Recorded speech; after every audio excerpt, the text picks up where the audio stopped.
sky has no limit. The only limit is our vision. So yes, you are limitless. The only limit is what you set for yourself. So if you believe that you can do something, you can actually do it. There is no limit whatsoever. Yes, just try it and see it. It's true.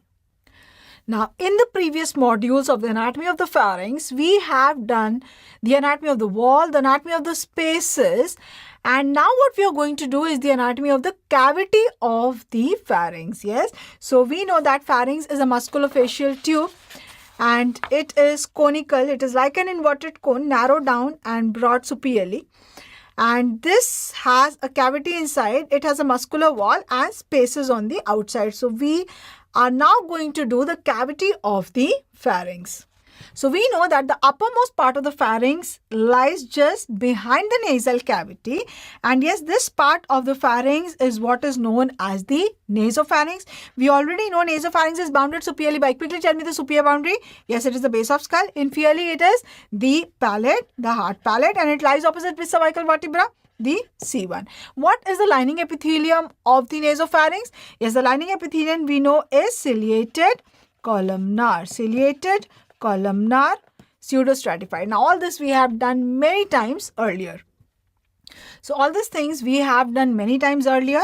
Yes, so the nasopharynx is also known as epipharynx. It lies above the oropharynx, so it is known as epipharynx. The hypopharynx is another name for laryngopharynx. It lies below, so it is known as hypo. Yes, so upper boundary is the base of skull, lower is the palate. You can call it hard palate or you can call it soft palate, and the vertebrae is C1. Now suppose this here is the pharynx. So this is the uppermost part. This is what we call as the nasopharynx because it lies behind the nasal cavity. And we know that the lateral wall of the nasopharynx is the extension of the lateral wall of the nose, right? Where the posterior border of the turbinates are present. So where the turbinates ends, there ends the lateral wall of the nose. Beyond that, the lateral wall of the nose extends to form the lateral wall of nasopharynx. So this what we are seeing on both the sides is the extension of the lateral wall of the nose, and this is what we call as the lateral wall of the nasopharynx. Yes, and this is the posterior wall of the nasopharynx. So let us quickly see what the structures are in the lateral wall, what the structures are in the posterior wall. So now in the posterior wall, at the junction of the roof and the posterior wall, we have a collection of lymphoid tissue, and this collection of lymphoid tissue is what is known as the adenoids. Yes, we have read a lot about the adenoids when we did the wall of the pharynx. This is the subepithelial collection of lymphoid tissue. Yes, so this is what is the adenoids. Now coming to the lateral wall of the nasopharynx. Now in the lateral wall of the nasopharynx, we have many important structures, and what are they? Yes, so we know that the lateral wall of the nose ends at the posterior border of the turbinates.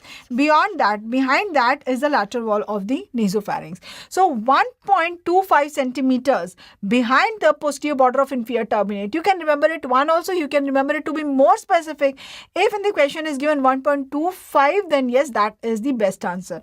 So 1.25 centimeters behind the posterior border of the inferior turbinate.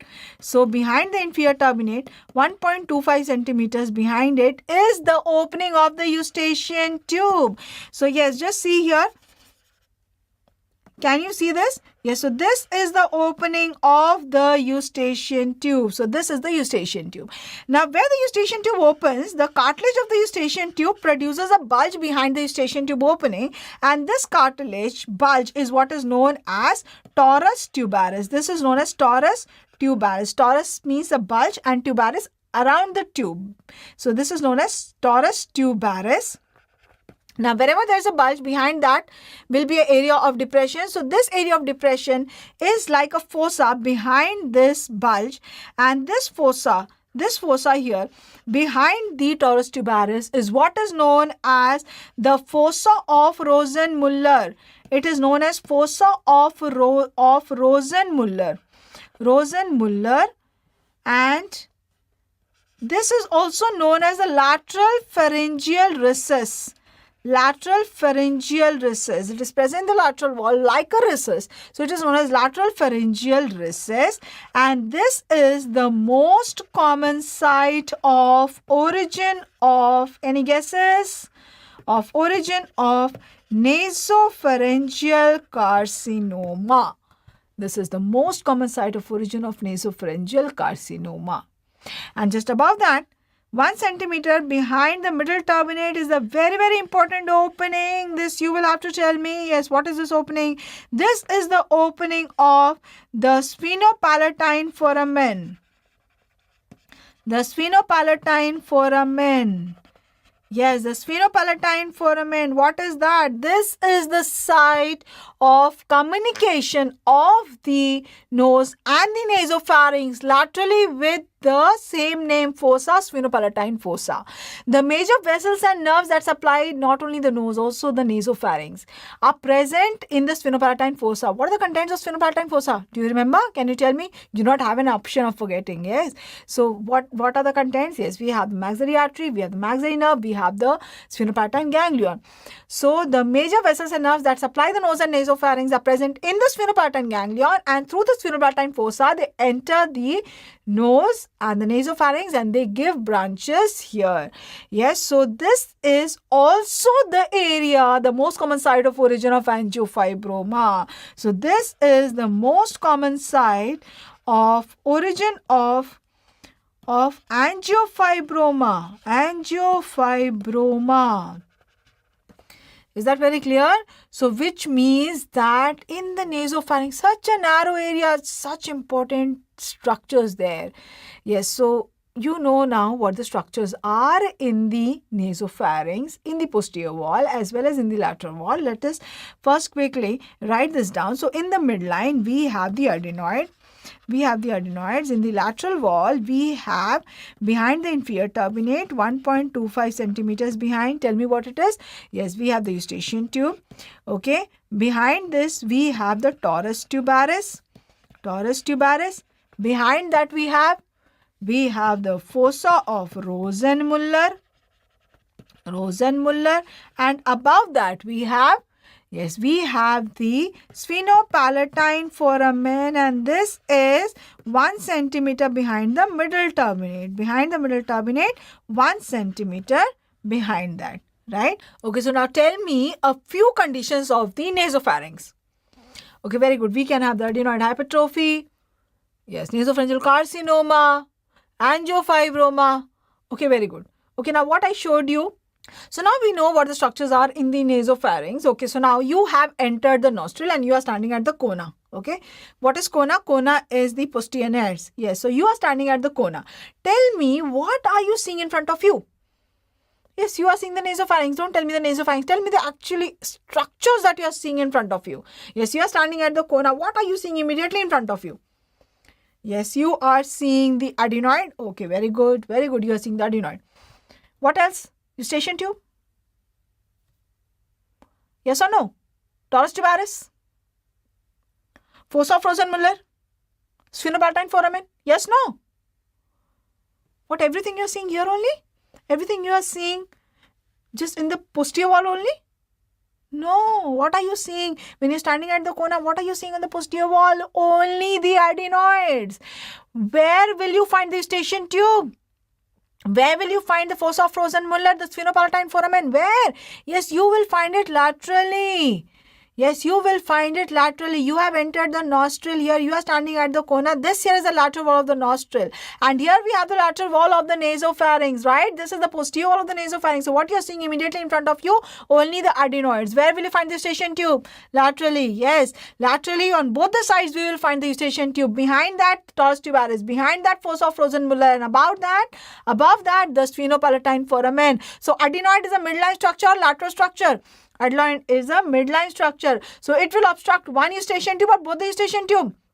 Both the eustachian tube. So when the eustachian tube, both the eustachian tube gets obstructed, yes, will it lead to impaired drainage of the middle ear? Can it lead to some condition of the middle ear? Which condition of the middle ear? Yes, serous media. So if the serous media is because of adenoid hypertrophy, it is unilateral or bilateral. It is always bilateral. Whereas nasopharyngeal carcinoma arises from The lateral wall or from the midline? Yes, it arises from the lateral wall, from the fossa of Rosenmuller. Where is the fossa of Rosenmuller? It is in the lateral wall.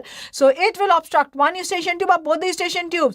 Only that particular eustachian tube. So that will lead always to what serocytitis media? Unilateral or bilateral? Always unilateral serocytitis media. So in which adult will you investigate for nasopharyngeal carcinoma? Yes, in adults who present with unilateral serous otitis media. So is that very clear? Yes, so is that anatomy of the nasopharynx very clear to you? Okay, so now let us quickly see the endoscopic pictures and the view will be very, very clear now. So yes, we have entered and the nasopharynx, we are standing at the corner. So what are we seeing now? So what we are seeing here is, here we are seeing the posterior wall. This is the posterior wall of the nasopharynx, and here we will have the lymphoid tissue, the adenoid. Is that clear? Yes. Now these are the lateral walls. These are the lateral walls. So wherever you're seeing the eustachian tube opening, you immediately know that that is the lateral wall. Yes. So this is the lateral wall of the right nostril. Here anteriorly will be the right nostril, and here when we go posteriorly, that is the lateral wall of the nasopharynx, and this will be of the left nostril. Yes, if this is the patient who is in front of me, this is the right side of the patient, this is the left side of the patient. Yes or no? Yes. Okay. So now let us see what the structures are in the lateral wall. What are the structures in the lateral wall? Yes, so we have here, this is the opening of eustachian tube. Can you make out? Yes, this is the eustachian tube. Yes, what do we have below? What are we seeing here? Yes, this is the palate. This is the palate. This is the inferior boundary of the nasopharynx, and above we will have the base of skull. Yes. So we have laterally, we have the eustachian tube. Behind this, can you see this bulge? This bulge on both the sides behind the eustachian tube. Tell me quickly what this is. Yes, this is torus tubaris. This is torus tubaris. And behind this is a fossa. This fossa is what is known as the, tell me, yes, the fossa of Rosenmuller. Fossa of Rosenmuller. Now let us see in one nostril. Yes, we have now entered. Can you tell me which nostril this is? Yes, so when we are seeing the eustachian tube, we now know that this is which nostril? This is the lateral wall. So this is the right nostril. So yes, this is, yes, tell me. I have marked. Now you are going to tell me what we are seeing. Yes, what is one? Yes, the eustachian tube. What is two? Yes, what is two? Yes, this is the torus tubaris. What is three? What is 3 here? 3. What is 3? Yes, this is the fossa of Rosenmuller. Fossa of Rosenmuller is also known as lateral pharyngeal recess, and this is the most common site of origin of nasopharyngeal carcinoma. Yes, what is structure that is present here usually in children? Yes, it is. This is an endoscopy of an adult, so that is why you're not seeing adenoids atrophy after 20 years of age. They start to atrophy by puberty. They disappear usually by 20 years of age. So we are not expecting any adenoids here. Had this been a child, we would have seen adenoids in this area. Yes, so coming a little closer view, this is the posterior pharyngeal wall where we will find the adenoids. And can you see this fossa? Can you see this? Can you see how deep this is? Yes, behind the torus tubaris. This is the torus tubaris, the previous image that we saw. Now we are going a little more close to the fossa of Rosenmuller and having a closer look here. So this is the fossa of Rosenmuller. This is the most common site of origin of nasopharyngeal carcinoma. Yes, so what you are seeing here is, yes, these are the adenoids. These are the adenoids. Yes, now can you see here that the adenoids is compressing the eustachian tube? Yes, so when it compresses the eustachian tube, it can lead to which condition of the middle ear? Serous otitis media. Also, any infection from the nasopharynx, adenoiditis, or any infection of the sinuses can go through the eustachian tube and it can lead to some infection of the middle ear. Which infection? Acute otitis media. Yes, so what all do you know already about the eustachian tube? We know that this is opening in the nasopharynx. Exactly, tell me where in the nasopharynx? Yes, 1.25 centimeters behind the inferior turbinate. What else do you know about the eustachian tube? Many questions are asked on the anatomy of the eustachian tube. Which part is bony? Which part is cartilaginous? What is the narrowest part? Where are the openings? Where in the nasopharynx? Where in the ear? Yes, so all that you need to know all these things is just where the two openings of the eustachian tube are. So where the two openings of the eustachian tube? We know two openings of the eustachian tube. Yes or no? Where the two openings?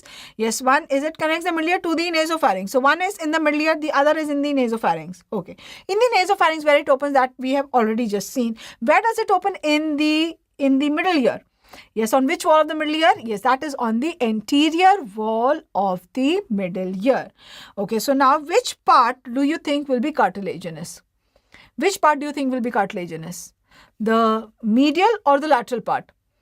the one towards the nasopharynx will be cartilaginous or the one towards the middle ear?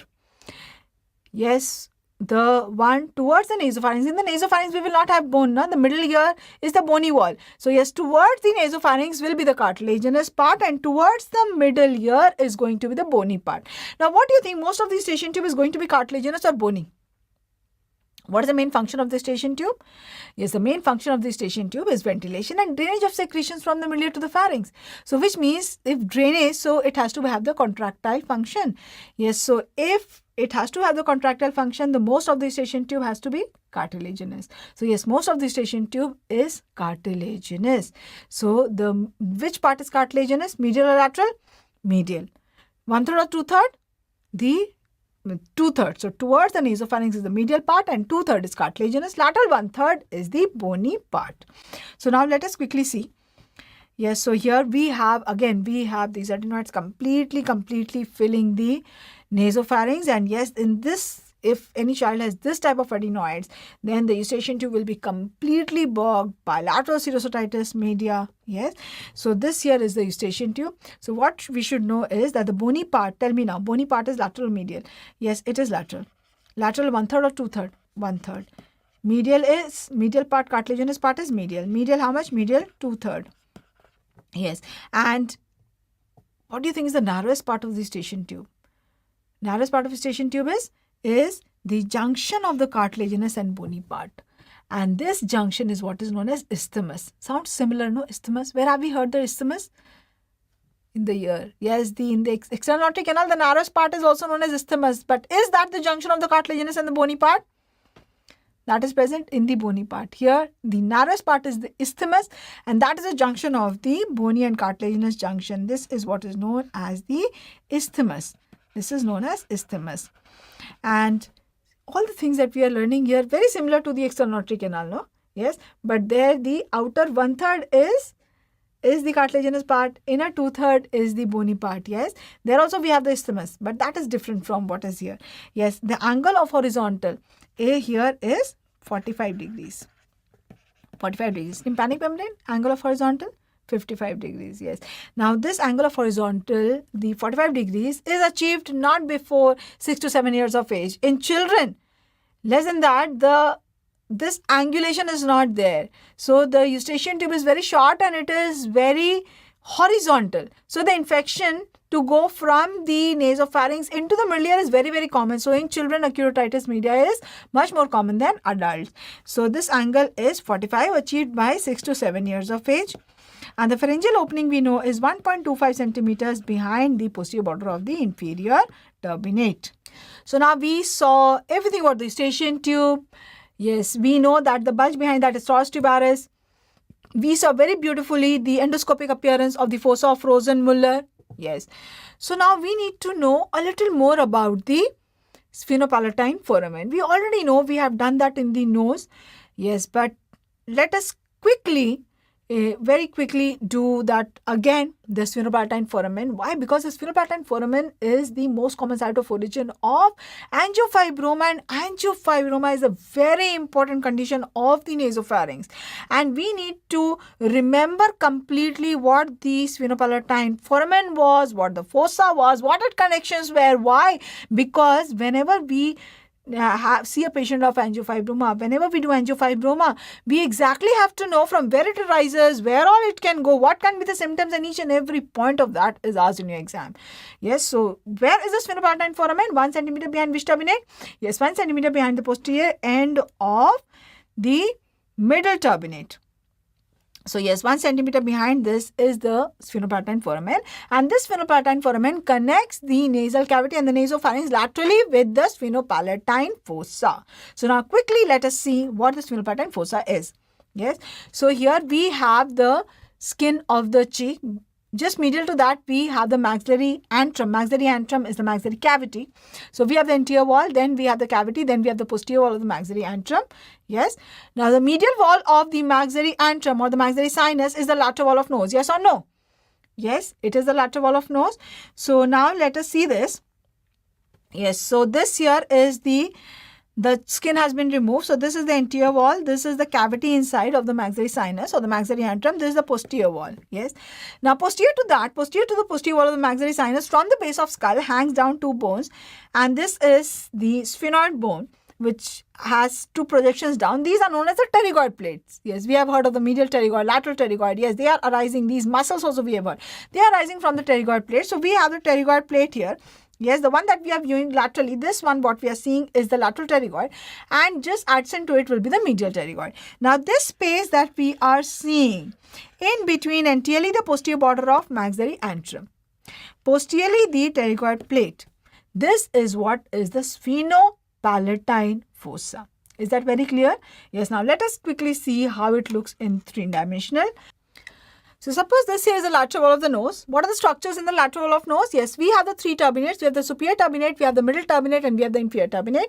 And the posterior border of the turbinates is the posterior limit of the lateral wall of nose. Behind that, the lateral wall of nose extends to form the lateral wall of nasopharynx. We know that, yes. So this is the lateral wall of nose. Here we have the skin of the cheek. We have removed that. So we have then medial to that is the maxillary sinus or the maxillary antrum. So here we have the maxillary antrum. Yes, so this here is the anterior wall. Here we have the cavity inside. This is the posterior wall here. Yes, so now here we have the orbit. So above the maxillary sinus we have the orbit here like this. So we have the orbit here. Yes. Now from behind, from the base of skull hangs down the pterygoid plates. So here we have the two pterygoid plates hanging down here. Yes, so these are the two pterygoid plates. Now this space that you are seeing, in between anteriorly the posterior border of maxillary antrum and posteriorly the anterior border of pterygoid plate, this is what is known as the sphenopalatine fossa. Yes. So quickly tell me the boundaries of sphenopalatine fossa. Anterior boundary is posterior border of maxillary antrum. Posterior boundary is anterior border of pterygoid plate. Yes. What is the lateral boundary? Lateral, can you see it is open? Yes, it is open. And this space in between the pterygoid plate and the maxilla is what is known as pterygomaxillary fissure, and through this pterygomaxillary fissure it communicates with this space. This is the space that is lateral to the maxillary antrum, below the skin of the cheek. This is what is the infratemporal fossa. Yes, so you told me the anterior boundary, you told me the posterior boundary, you told me the lateral boundary. What's the medial boundary? Yes, the medial boundary is the lateral wall of the nasopharynx. Yes, this what you are seeing is the lateral wall of the nasopharynx, and here what we are seeing is the opening. Can you see the opening?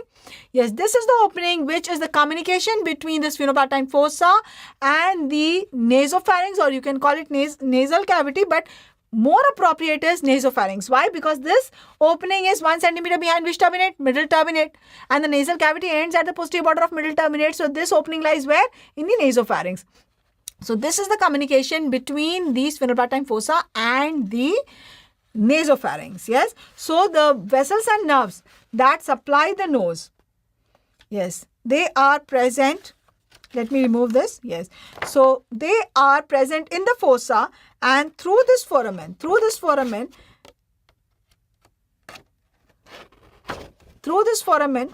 we can see they are entering and they are supplying the nose. Now when they enter to supply the nose, they not only give branches here to the nose, they also give branches to the nasopharynx.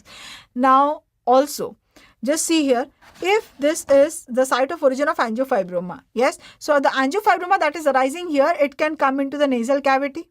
Yes, when it goes laterally, where is it going? If it is going laterally, yes, it is going into the sphenopalatine fossa. When it further grows laterally, it can go into the infratemporal fossa. From the sphenopalatine fossa, if it goes here superiorly, what do we have here? We have the orbit here. Yes, so this anatomy we have to know very, very nicely. Yes, from where the angiofibroma arises, where all it can go. Yes, so for this we need to know this anatomy very well, and I hope it is very clear to you. So here, this here is the sphenopalatine fossa, and this here is the infratemporal fossa where it is communicating with laterally. Yes, we have seen that multiple times earlier also. So now if we take a cut section, what is this cut section? We have taken axial cut section at the level of the nose, at the level of the maxillary sinus. Behind which we have the pterygoid plate. In between the maxillary sinus and the pterygoid plate, we have the sphenopalatine fossa. Yes, so when we see the CT, we should be able to make out where the sphenopalatine fossa is. For that, let me orient you to this. So this here is the cheek here. Yes, so here we have the nasal cavity. Here this is the nasal cavity here. This is the nose here, right? So this is the nasal cavity. These are the two nasal cavities here, right? Now this is the anterior wall of the maxillary sinus. This is the maxillary sinus. This is the anterior wall. This is the posterior wall. This is the maxillary sinus, anterior wall and posterior wall. Is that very clear? So now what is this? These are the two pterygoid plates. So in between this is what is the sphenopalatine fossa. Here we are seeing a small one. Here we are seeing quite a big one.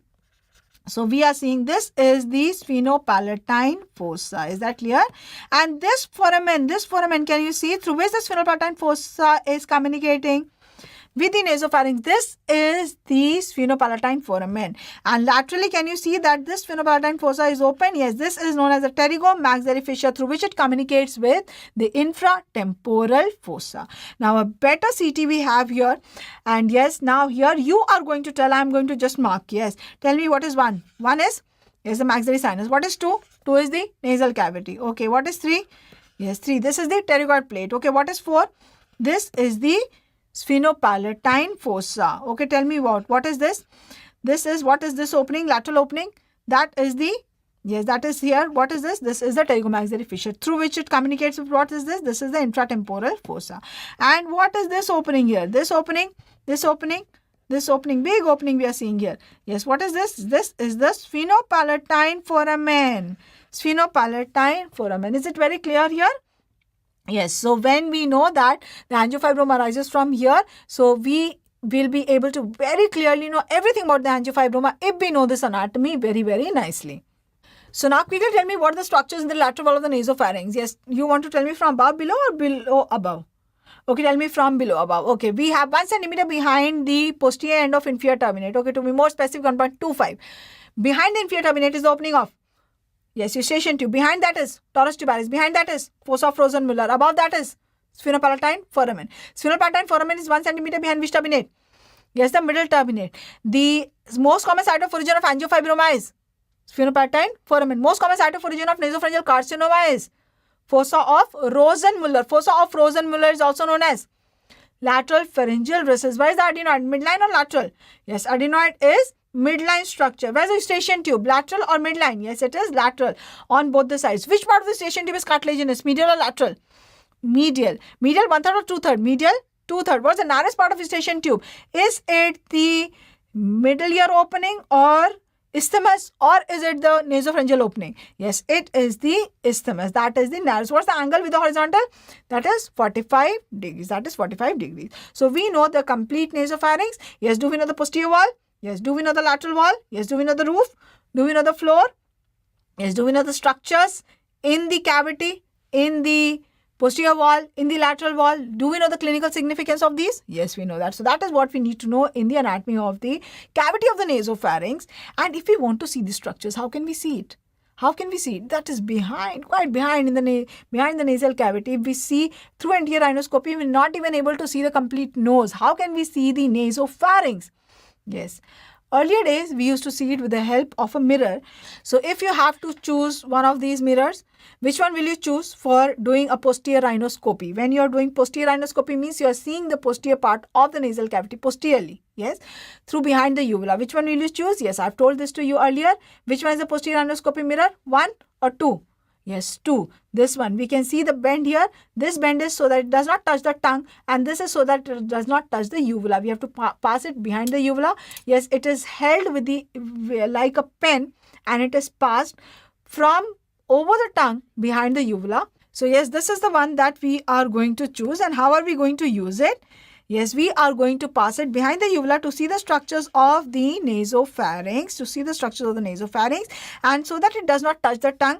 There is one bend here. It does not touch the soft palate. There is a bend here, and also it does not touch the tongue. What we do is we depress the tongue. Yes, we depress the tongue with the help of the tongue depressor. So when we do this posterior rhinoscopy, yes, a very difficult method and not much we are able to see. But still, if we see this, if we do this, what are the structures that can be visualized? So by posterior rhinoscopy, what are the structures that you can visualize is, yes, the posterior end of the turbinates. Can you make out? Yes, these turbinates. So you can visualize the posterior end of turbinates.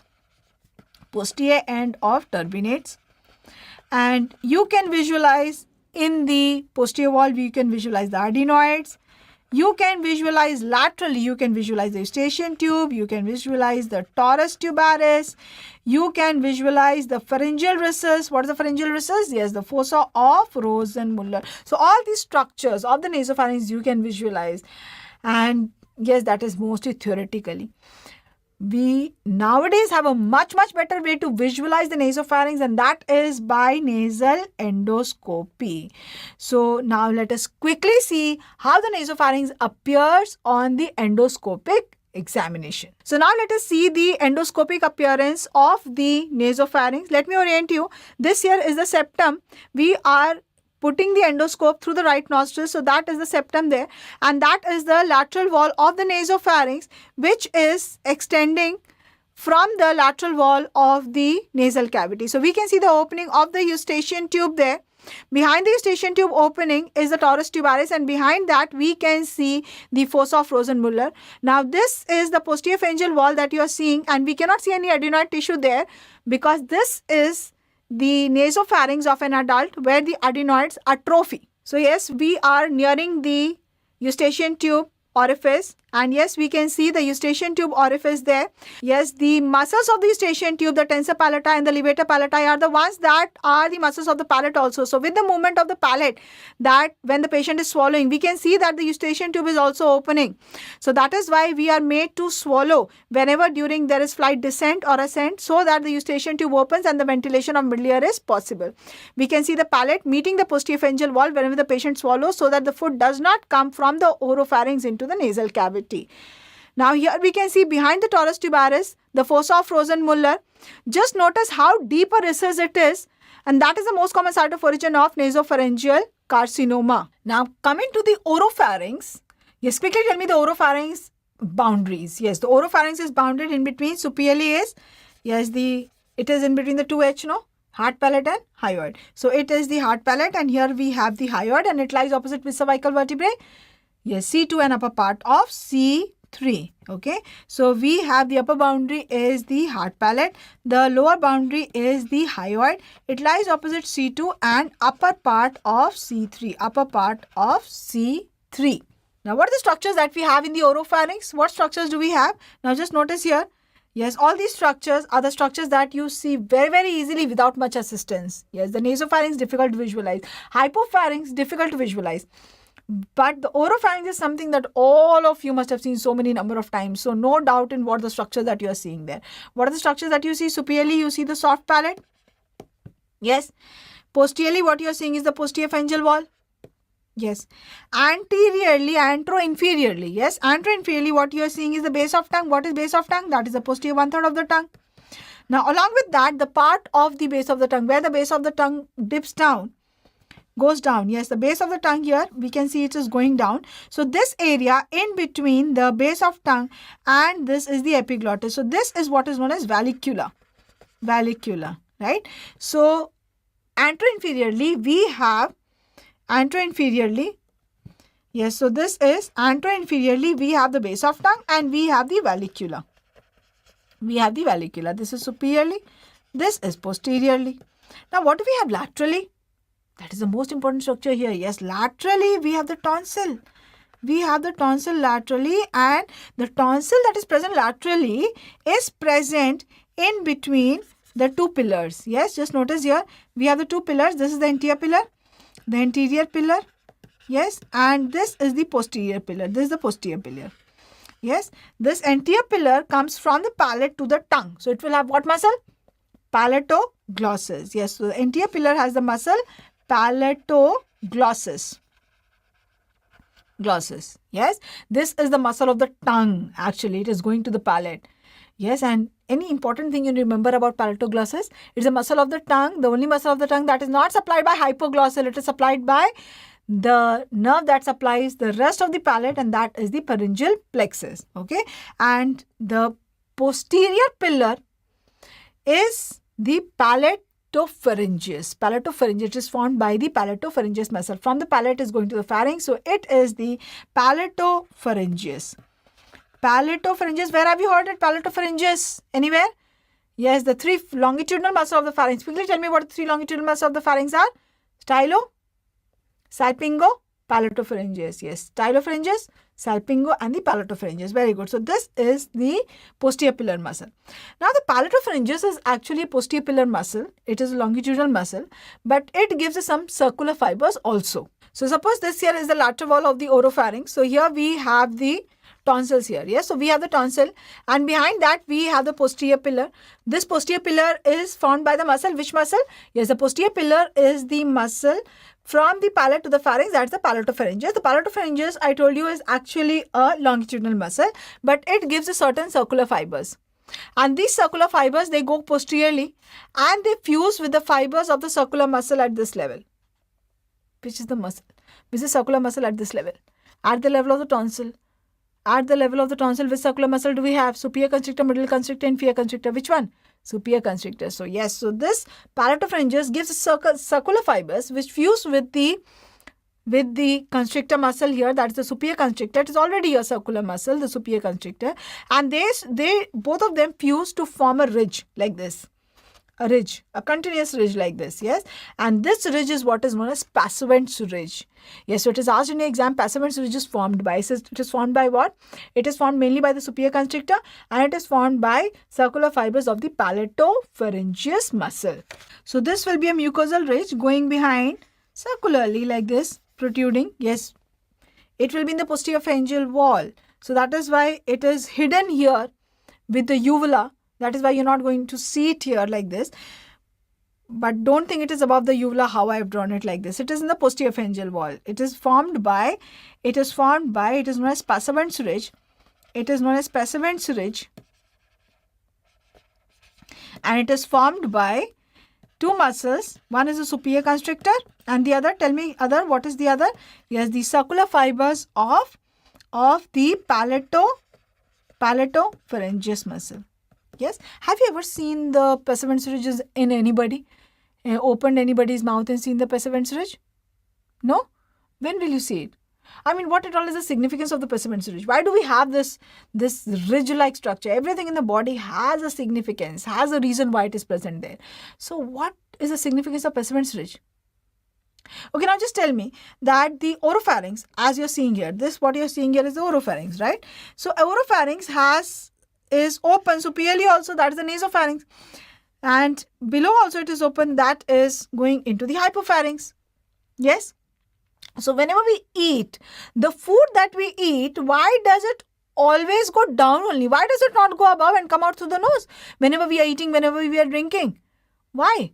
Yes, because whenever we are eating or drinking, it is not that it is just happening. The food is prevented from coming into the nasopharynx. Why? How? Yes, whenever we are eating or whenever we are swallowing, what happens is that at this time, just see here, at this time the soft palate goes up. The soft palate goes up, and it is at this time that this mucosal ridge, can you see this ridge here? Yes, this mucosal projection, which we call it as the mucosal ridge, the Passavant's ridge, it is at this time that this ridge is formed. So the soft palate meets the Passavant's ridge and closes the nasopharyngeal isthmus. So the food cannot go here. It is prevented from going through here. Yes. So whenever this is not able to happen, whenever the soft palate is not able to move posteriorly and meet the Passavant's ridge, what will happen? A gap will be produced posteriorly. And this is what is known as velopharyngeal insufficiency. What did I say? Velopharyngeal insufficiency. You know, it is not difficult to remember. What is the meaning of velo? Velo. Have you heard of tensor veli palatini? Levator veli palatini? Yes, so velum is another name for the palate. So velopharyngeal insufficiency. Yes, the velum is not able to meet. Velum means a curtain. So it is a curtain that separates the nasopharynx from the oropharynx. So velopharyngeal insufficiency. Yes, so whenever there is velopharyngeal insufficiency, there will be nasal regurgitation of food and water. Yes, also whenever we speak, what do you think? Most of the words that we speak, they pass through the nose or they do not pass through the nose. What do you think? Most of the words that we speak, they pass or do not pass? They do not pass through the nose. Only there are few words, few alphabets which pass through the nose. Only few, 3 of them. Ma, na, anga. Only they pass through the nose for nasal resonance. Yes, you can test it. Say ma, ma. Okay, now close your nostril and say ma. Can you see that there is a change? Say ra, ra, Now close your nostril and say R, R. Any change? No, because it anyway does not pass through the nose. So, except for these three, ma, na, and anga, the rest of the alphabets, they do not pass through the nose. So, if the nose is open or it is closed, does not matter. So, when we are speaking, rest of the words which actually do not need to pass through the nose, they do not have to actually pass through the nose for a nasal resonance. How are they prevented from passing through the nose? Again, same. At this time, the soft palate moves posteriorly, meets the pessamentous ridge, closes the nasopharyngeal isthmus, and they are prevented from passing into the nose. Which means when there is a velopharyngeal insufficiency, what will happen? These words, which are not supposed to pass through the nose, they will also pass through the nose. Yes? So the voice will change. And that voice is what is known as a hypernasal voice, too much of nasal voice. Yes? Or it is known as rhinolalia aperta. Aperta. Okay, now let us first write this. Then we will see. Yes? So here, what is velopharyngeal insufficiency? Do we know what is pessamentous ridge? Yes or no? Yes, what is pessamentous ridge? Pessamentous ridge is formed by two muscles. Which two muscles? Yes, it is formed by circular muscle, the constrictor muscle here. What is that? The superior constrictor. And it is formed by also, yes, the palatopharyngeus, circular fibers of the palatopharyngeus. What is velopharyngeal insufficiency? Yes, when the soft palate is not able to meet the pessamentous ridge. Yes. So now whenever there is velopharyngeal insufficiency, what can be the causes? What can be the causes of velopharyngeal insufficiency? When does it happen that the soft palate is not able to move posteriorly and meet the pessamentous ridge? Yes, any defect of the soft palate. Yes, like palatal palsy. Palatal palsy. Palatal palsy. Palatal palsy can be, yes, the palsy of the 10th nerve. How do you test, or how do patients of 10th nerve palsy come to you? Yes, with nasal regurgitation of food. Yes, that is why, because this function is not possible. The velopharyngeal insufficiency is occurring. So, palatal palsy. Also, when the patient has a cleft in the palate. Cleft in the palate. So, palate is going, but there is a cleft in the palate. So, cleft palate. Or when the patient has submucous cleft. Submucous cleft. What is submucous cleft? Submucous cleft is that there is a cleft in the palate, but that is not visible. Only when you palpate, you will be able to feel the cleft, and because of the cleft, the muscles of the palate are not actually functioning properly, leading to velopharyngeal insufficiency. And what will be the voice? It will be a hypernasal voice. It is a hypernasal voice, also known as rhinolalia aperta. Whereas whenever there is an obstruction in the nose and nasopharynx, for example, whenever there is any mass in the nasopharynx like adenoid, nasopharyngeal carcinoma, angiofibroma, or in the nose there is bilateral polyps, yes, so now the words which have to pass through the nose, they will also be blocked. Yes, the palate is functioning normally. Yes, but what is happening is that because of the mass there, the words which pass through the nose, they are now not able to pass to acquire the nasal resonance. So that is what is known as a hyponasal voice. That is known as hyponasal, and yes, that has got nothing to do with velopharyngeal insufficiency, but because I have told you what is hypernasal, I am telling you what is hyponasal. And yes, it is asked in your exams, what is hyponasal, what is rhinolalia aperta, what is hyponasal? Yes, hyponasal voice is what is known as rhinolalia clausa. It is very easy to remember. Clausa means closing of the nasopharynx, so it is known as rhinolalia clausa, closing of the nose and nasopharynx. So now, if you have understood what is rhinolalia clausa, tell me three causes of rhinolalia clausa. Rhinolalia clausa. Adenoid hypertrophy, nasopharyngeal carcinoma, yes, polyps in the nose, polyps, bilateral nasal polyps. Yes, so any obstruction of nose or nasopharynx is rhinolalia clausa. Okay, so now quickly tell me the components of the oropharynx. Oropharynx, tell me what is present laterally? Tonsil. In between? Two pillars. Yes, in between the two pillars. What is the superior boundary? Is the soft palate. What is pessamentous ridge? Pessamentous ridge is formed by? Yes, the palatopharyngeus along with superior constrictor. What is the type of voice in velopharyngeal insufficiency? Insufficiency is hypernasal, rhinolalia aperta. Many a times has been a question asked. In a patient of adenoid hypertrophy, what's the type of voice? Rhinolalia clausa. hyponasality. In nasopharyngeal carcinoma, what's the type of voice? Again, clausa, that is hyponasality. In bilateral nasal polyps, what's the type of voice? Yes, that is hyponasality, or that is rhinolalia clausa. Yes. So now coming to the hypopharynx. Yes, what is hypopharynx? Yes, hypopharynx is the part of the pharynx that is below the oropharynx, so it is known as hypo. It is behind the larynx, so it is known as laryngopharynx. So now you will first tell me what are the boundaries of the hypopharynx. Yes, it extends from the hyoid above, lower border of cricoid below, and it lies opposite which vertebrae? C3, 4, 5, 6 cervical vertebrae. So the upper boundary is the hyoid and the lower boundary is the cricoid. Which part of cricoid? The lower border. It lies opposite C3, 4, 5, 6 cervical vertebrae. Now what are the components of the hypopharynx? So the components of the hypopharynx, are the 3 P's. Okay, they are the 3 P's. P, yes, 3 P's. The postricoid. Again, this is a very, very important question that is asked, the components of hypopharynx. It is the postricoid. It is the pyriform fossa. And the posterior pharyngeal wall. So now let us quickly understand what the hypopharynx is. And yes, then this will be very, very easy for us to remember. Now suppose this here is the thyroid cartilage. Now if this is the thyroid cartilage, these are 2 ala of the thyroid, and this is the thyroid prominence. Yes. So if this is a thyroid cartilage, where are you sitting? You are sitting anteriorly or are you sitting posteriorly? Yes, you are sitting posteriorly. This is the prominence. So I am anterior. Where are you? You are sitting posteriorly. So you are sitting posteriorly means you are sitting at the posterior pharyngeal wall and you are having a look anteriorly. Okay. So now this is the thyroid. On the midline of the thyroid here, in the midpoint is attached the cartilage, that is the epiglottis. Yes, what is attached is the epiglottis. So what you are seeing here, this blue thing, this is the epiglottis.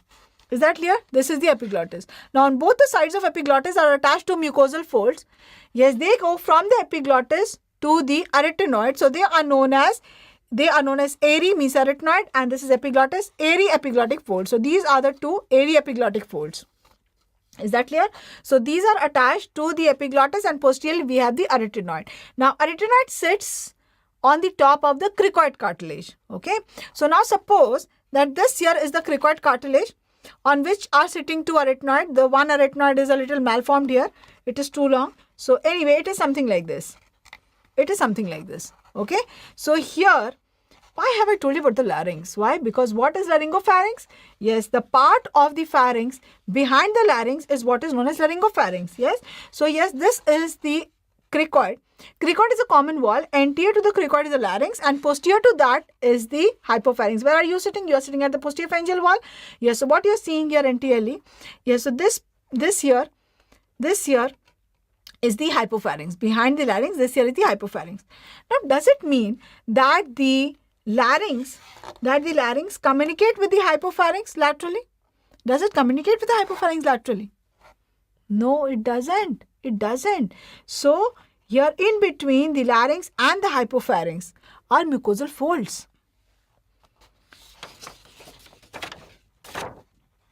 Yes, are mucosal folds on both the sides. Yes, are mucosal folds on both the sides. Yes, so can you now make out that these mucosal folds are completely separating the larynx from the hypopharynx? Yes, so these mucosal folds, can you see it is going in the form of a fossa? So these are what are known as pyriform fossa. This is known as pyriform fossa. Okay, this is the cricoid, and where my hand is present, this is the posterior part of the cricoid. Yes, so this is what is known as postricoid, and where are you sitting? You are sitting at the posterior pharyngeal wall. So these are the 3 P's of the hypopharynx. We have the postricoid, we have the pyriform fossa, and we have the posterior pharyngeal wall. Now where is the tongue? Where is the base of tongue? Where is the oral cavity? Yes, it is here. Yes, we have the base of tongue here. Yes, so the food is coming down from here. Now when the food is coming down from here, anteriorly we have the larynx, and behind that we have the hypopharynx. Yes. So why when we eat, the food directly goes into the hypopharynx and not into the larynx? Yes, because whenever we eat, what happens is, just see here, this epiglottis goes down. The epiglottis goes down and it closes the inlet of the larynx. So now the food passes from over the epiglottis into the piriform fossa, from over the epiglottis into the hypopharynx, and from the hypopharynx down into the esophagus. Is that very clear?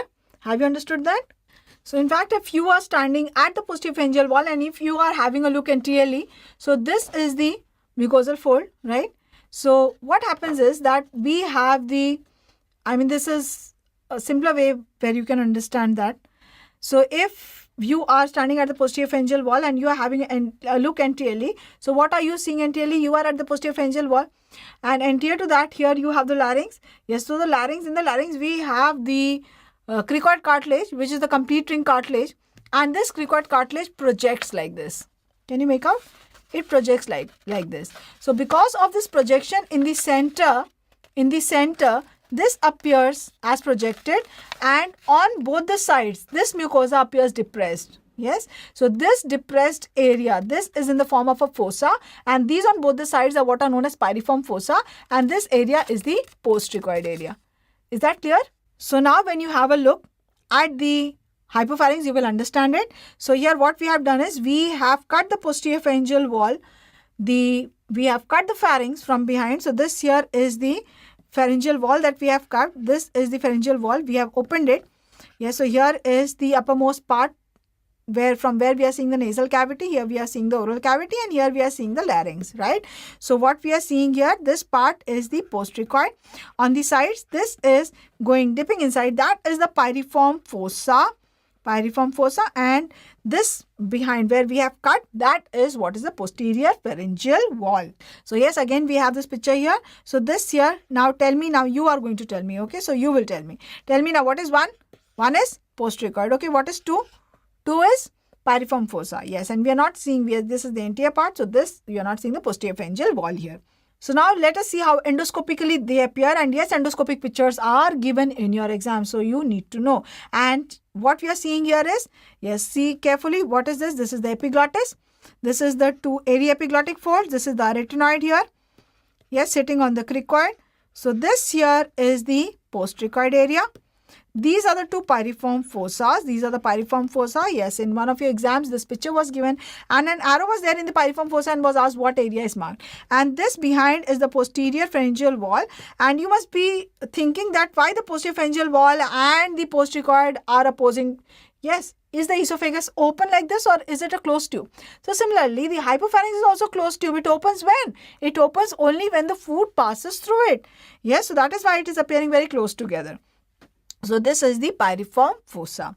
Now the piriform fossa is the lateral channel for the passage of food. We know that. From here the food passes laterally, the epiglottis closes the inlet of the larynx, and the food passes from here. And this is the area, we can see it's a fossa-like area, and it has a lot of space. So this was the area that was used to smuggle some things. The people used to hang little things there and tie it to the posterior part of to their molars, so that they can smuggle things. So this is also known as smuggler's fossa. And also we can see that there is so much of space here. So that is why whenever we are swallowing, maximum food passes through the piriform fossa area. So that is why that is also the most common site of lodgement of foreign body in the hypopharynx. So in the hypopharynx, can you see this foreign body? What is this? This foreign body is this chicken bone. Yes. So in the hypopharynx, the most common site of lodgement is the piriform fossa. So in the hypopharynx, the most common site of foreign body lodgement is piriform fossa. But overall, this is not the most common site of lodgement of foreign body. Yes, this patient is a regular patient for the foreign body of the throat. Yes, first time she came to me, She is a regular lover of fish. So first time she came to me, and the foreign body, the fish bone, a huge fish bone was in the tonsillar fossa. That is the most common site of lodgement of foreign body. So most common site is the tonsillar fossa. Tonsillar fossa.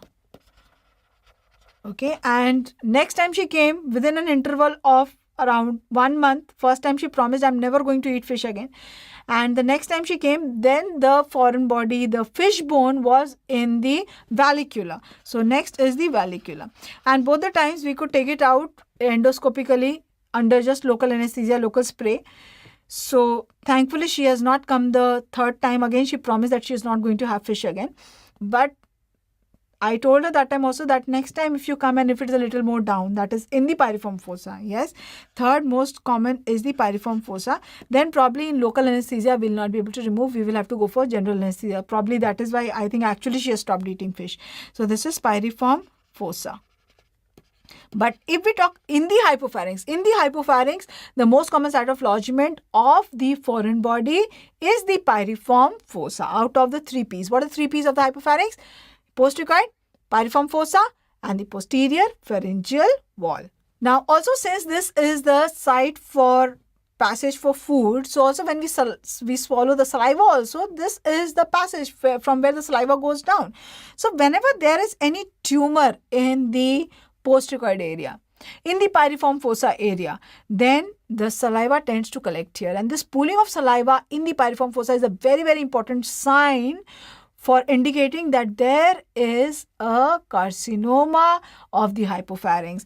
And this sign is what is known as Chevalier-Jackson sign. Chevalier-Jackson has he has many endoscopes in his names. He has the procedure of direct laryngoscopy in his name. Yes, so this, what is the Chevalier-Jackson sign? There is pooling of saliva. Pooling of saliva in the hypopharynx. In the hypopharynx, and that is an indicator of hypopharyngeal carcinoma. Hypopharyngeal carcinoma. Yes, so if we talk about hypopharyngeal carcinoma, yes, I am just mentioning a word here that most common site is the piriform fossa. Okay, but postricoid is the most common site. Postricoid is the most common site in females suffering from Plummer-Vinson syndrome. In females from Plummer-Vinson syndrome. Yes, why am I mentioning it here itself? Why? I will mention it later also. But yes, recently was a question asked, what is the most common site of carcinoma in females suffering from Plummer-Vinson syndrome, and postricoid was not in the choice. Postricoid was not in the choice. So what becomes the most common then? In fact, what? Piriform fossa? No. What was given in the choice which was the answer? Think of it. What could have been given in the choice which was the answer? Yes, very good. Hypopharyngeal carcinoma. What was mentioned was hypopharyngeal carcinoma. So yes, we know that postricoid is a part of the hypopharynx. So it is, if you know it, then this becomes such a simple question. But if you do not know it, then you will say that, see, answer is postricoid. Postricoid was not there in the choice and hypopharyngeal was given. That is not fair. Yes, but if you know it, then you feel that, oh, what was asked was so simple. Yes. So another important thing that we need to know in the piriform fossa is that in the piriform fossa, we have a nerve running very superficially. Yes, this is the nerve that supplies the upper part of the larynx as well as the hypopharynx, the sensory nerve supply. Now, if I tell the upper part of larynx and hypopharynx, you have the answer with you. Which nerve? Yes, at the level of the larynx. Larynx is supplied by which nerve? Laryngeal nerve. Which laryngeal? Yes, the superior laryngeal branch. The upper part is what I am talking about. The laryngeal nerves are 2 laryngeal, superior laryngeal and recurrent laryngeal. The superior laryngeal branch which enters the larynx or enters the pharynx to supply it is which one? Is the superior laryngeal branch, internal laryngeal. The external laryngeal remains externally only. And quickly, if I ask you, internal laryngeal nerve passes in between which 2 muscles? In between which 2 muscles? Internal laryngeal. Yes, this is the upper branch of the vagus. So the upper border of inferior constrictor. Yes, do you remember that? That is how I asked you to remember. So yes, in between, that is the upper border of inferior constrictor, or in between the middle constrictor and the inferior constrictor. So this is the site where the internal laryngeal nerve passes, and when it goes inside, yes, from here, it supplies the larynx and then it lies very, very superficially in the piriform fossa. So yes, it is asked in your exam that which nerve lies very superficially in the piriform fossa. So the internal laryngeal nerve lies very superficially in the piriform fossa. What's the significance of this? It lies very superficially in the piriform fossa. So what? We anyway know it supplies that. So whether it is lying superficially and supplying or deep and supplying, how does it make a difference? It is lying very superficially here means it is very accessible. Accessible for what? For anesthetizing. Yes. So this nerve can be anesthetized either externally. Where externally, that we will see when we do the larynx. Yes. Whereas it can also be anesthetized internally. Internally, where we anesthetize it is at the piriform fossa. We can put anesthetic packs in the piriform fossa to anesthetize this. Why do we want to anesthetize this nerve? We know it supplies the upper part of the larynx as well as the hypopharynx. So this is the area quite down. Can you make out? And the carcinoma of these areas, larynx especially, very, very common. Yes. So when we have to take a biopsy from this area just to diagnose carcinoma, giving GA to the patient just for taking a biopsy is not, many times does not look good. So it is always better that if we can take a biopsy under LA. Yes. So we can take a biopsy under LA, and for that we need to know that how we can anesthetize this nerve externally, how we can anesthetize this nerve internally. Externally, I will tell you when we do larynx, and internally I am telling you now we anesthetize it in the piriform fossa. So what all do you know about the significance of the piriform fossa? Yes, quickly first tell me what are the parts of the hypopharynx. Tell me the 3 P's of hypopharynx. 3 P's of hypopharynx. Yes, posterior, piriform fossa, posterior pharyngeal wall. Okay, now quickly tell me what is the most common site of lodgement of foreign body in the hypopharynx. In the hypopharynx, it is piriform fossa.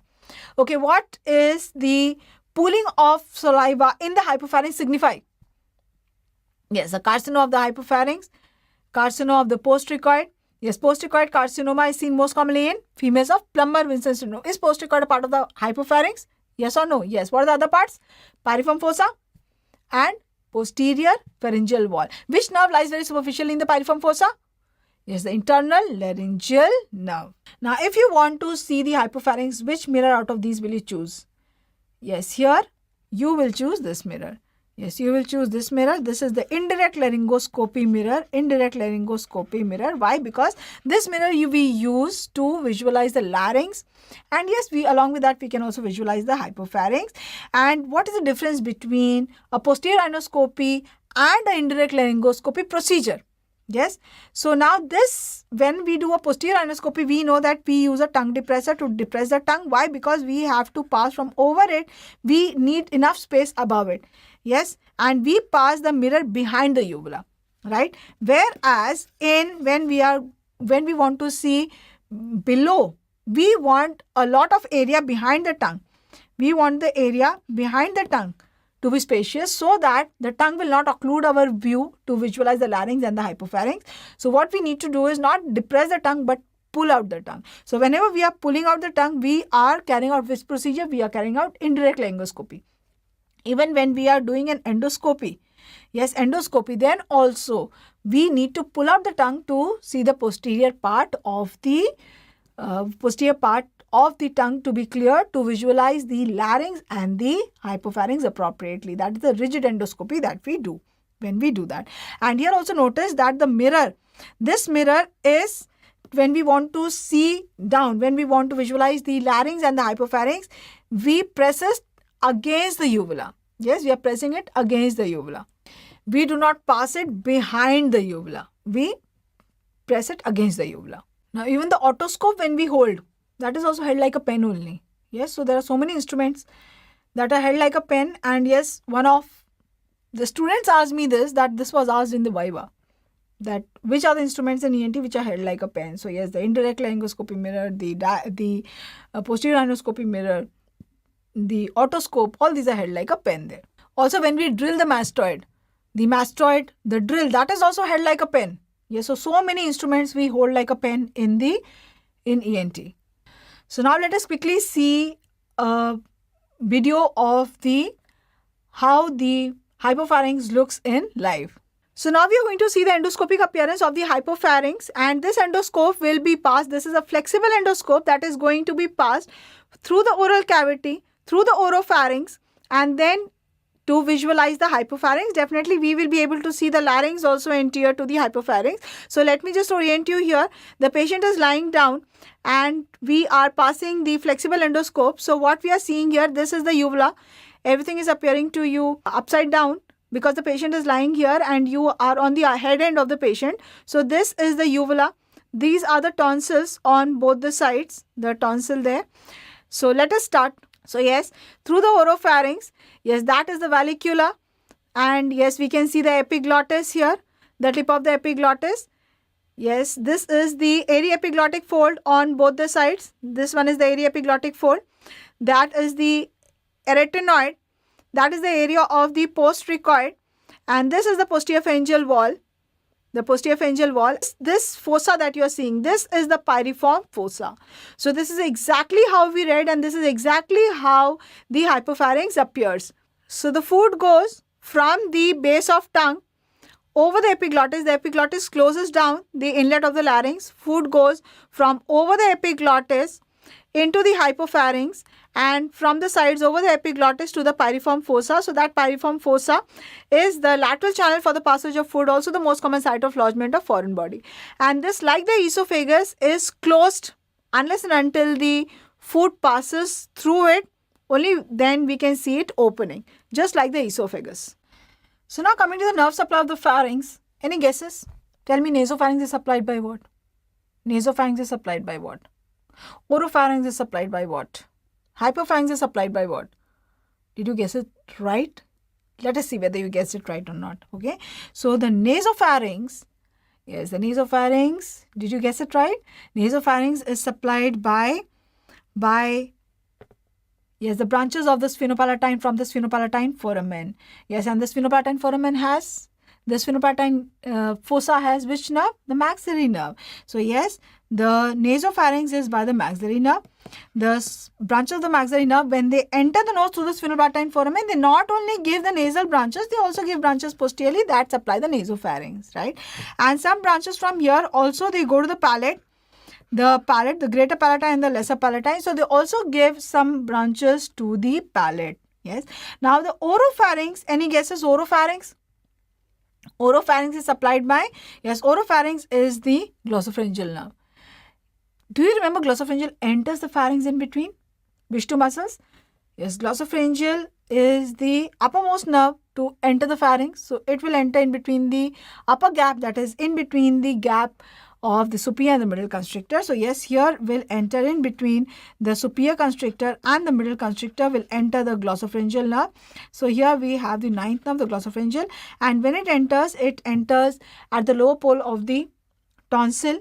It supplies the whole of the oropharynx. Whereas if I talk to you about the hypopharynx, hypopharynx lies behind the larynx. So it has to be supplied by the laryngeal nerve.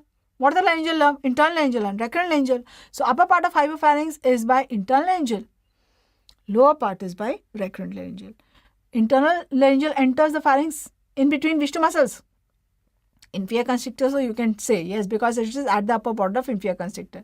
So it means it is in between inferior and middle constrictor. And recurrent is in between, yes, inferior constrictor and esophagus. Yes, so let us quickly write this. Yes, the nerve supply, the sensory nerve supplies that we are talking about here. The nasopharynx is by the maxillary. It is by the maxillary nerve. Yes, so this is the fifth nerve, the trigeminal branch.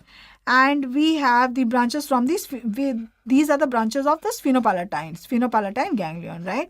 The oropharynx is by the ninth, the glossopharyngeal. Sensory, along with that, additional supply to the soft palate is through the lesser palatine nerve, lesser palatine. Hypopharynx upper part is by the internal laryngeal branch of vagus, and this is the recurrent laryngeal nerve branch of vagus. So both is by the 10th nerve, right? So we have the 9th and the 10th mainly, they supply the pharynx, and the uppermost part is very similar to the nasal cavity. The lining epithelium is same as the nasal cavity. The nerve supply is the same as the nasal cavity of the nasopharynx, right? Now this was the sensory nerve supply. The motor nerve supply is what? By what? The motor nerve supply is by pharyngeal plexus to all the muscles of the pharynx, of the palate. Now, when I say all the muscles, what muscles do we have in the pharynx? What muscles? Yes, we have the longitudinal muscles. 3 longitudinal muscles. Quickly name them. For 3 pharynges, stylo, salpingo, palatopharyngeus. We have the circular muscles, superior, middle, inferior constrictor. Yes. So all of them are supplied by the pharyngeal plexus. Pharyngeal plexus. And this pharyngeal plexus is formed by what?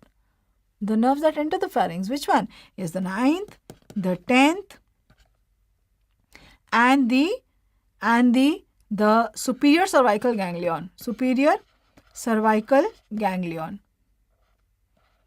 This is the pharyngeal plexus. Out of this, the motor supply is mainly by the 10th.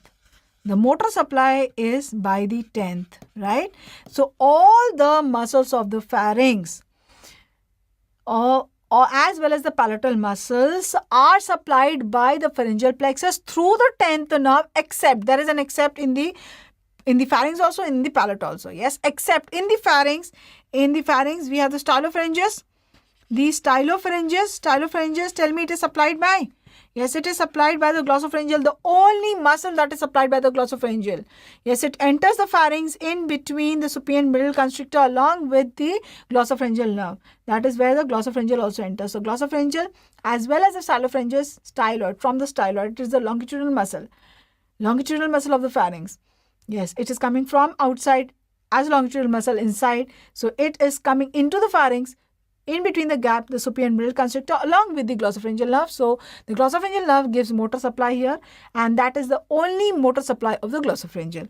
And in the soft palate, we have one muscle which is not supplied by the pharyngeal plexus, not supplied by vagus, and that is which one? That is the tensor palati. Tensor palati is supplied by? Tensor palati? Yes, it is supplied by the mandibular. Mandibular, yes, branch of trigeminal, mandibular, yes. And along with that, the inferior constrictor has 2 parts, thyropharyngeus and the cricopharyngeus, right? Inferior constrictor along with the pharyngeal plexus, the 10th, the branch of the pharyngeal plexus, there is additional supply from the recurrent laryngeal nerve. Along with the pharyngeal plexus, through the along with the 10th, through the pharyngeal plexus, there is additional supply through the recurrent laryngeal nerve. So quickly, you are going to tell me what is the sensory nerve supply of the nasopharynx. Of the nasopharynx, maxillary, sphenopalatine, through the sphenopalatine ganglion. Okay. Of the oropharynx, oropharynx is glossopharyngeal. Of the hypopharynx is behind the larynx, so that is the laryngeal nerve, the superior laryngeal branch, internal laryngeal, and the recurrent laryngeal. Motor nerve supply to all the muscles of the pharynx as well as the soft palate is through the pharyngeal plexus, through which nerve? The vagus, yes. And except for in the pharynx, which is not supplied by vagus, not the pharyngeal plexus, not by the vagus, yes, that is stylopharyngeus is supplied by the glossopharyngeal. And in the palate, tensor palati. Tensor palati is supplied by? Is the mandibular. Now, just a word about the lymphatic drainage of the pharynx. Any guesses? Lymphatic drainage, do you think of the pharynx is very nice? It is very nice.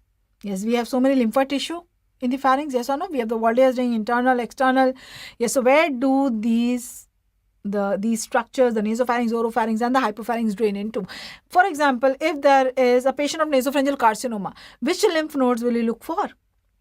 If there is tonsillitis, which lymph nodes will be involved?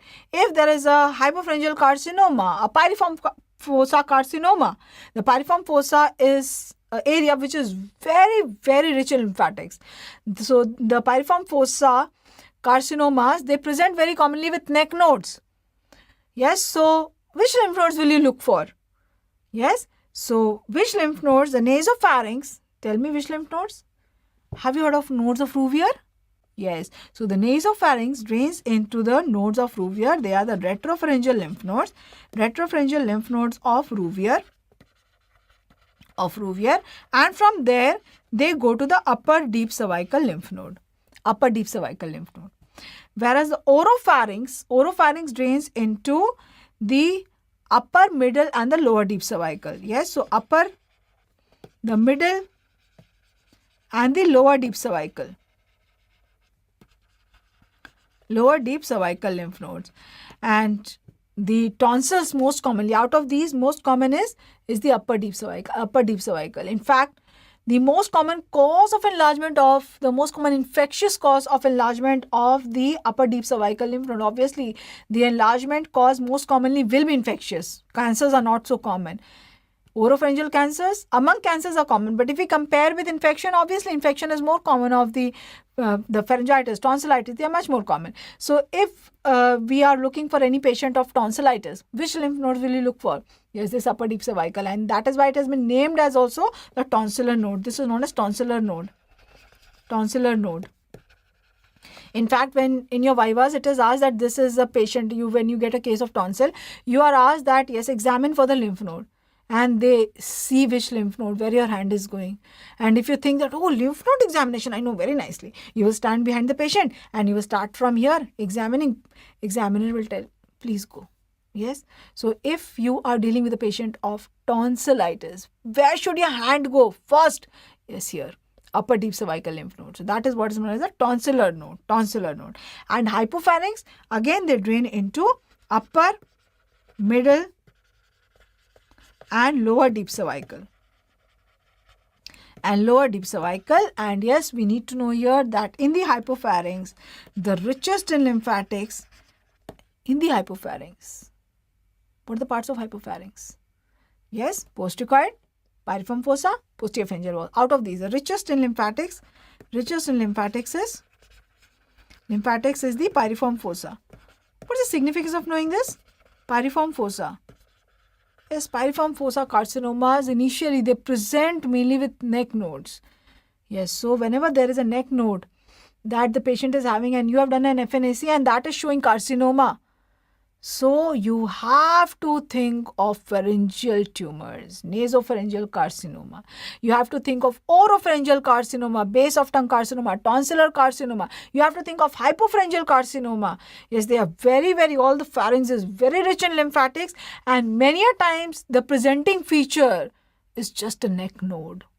It is just a lymph node in the neck. So that is what we need to know in the lymphatic drainage of the pharynx. Yes, so quickly tell me, the tonsils drain mainly into which lymph nodes? Upper deep cervical. The nasopharynx drains into retropharyngeal, lymph nodes of Rouvier, and from there upper deep cervical. Piriform fossa carcinoma, if there is lymphatics, which lymph nodes? Yes, upper, middle or lower deep cervical. So in fact, that is what you needed to know in the clinical anatomy of the pharynx. So that is everything that you need to know, and I hope you have understood everything very beautifully. So just see whether you are able to answer the questions or not.